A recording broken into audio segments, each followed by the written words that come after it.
In today's video, I am going to teach you how to add image in Miro. To begin, open Miro in your web browser and go to the board where you want the image to appear.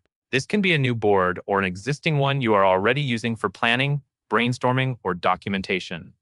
Once the board loads, take a moment to position your view. It helps to zoom or pan to a clear area of the canvas so your image has space and is easy to work with after you add it. Next, move your attention to the left side toolbar, where Miro keeps its creation tools. Look for the section labeled Tools, Media, and Integrations.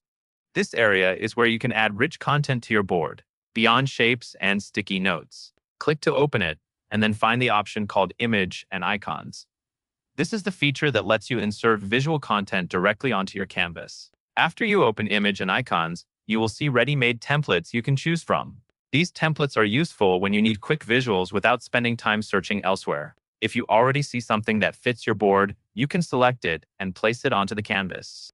You also have the option to generate a brand new image by using your own prompt. This is helpful when you need something specific, like a certain style, theme, or concept that is not available in the templates.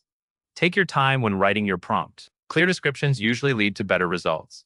Once you generate the image, place it on the board in a spot where it supports your content and is easy to reference. Finally, click on Highlight.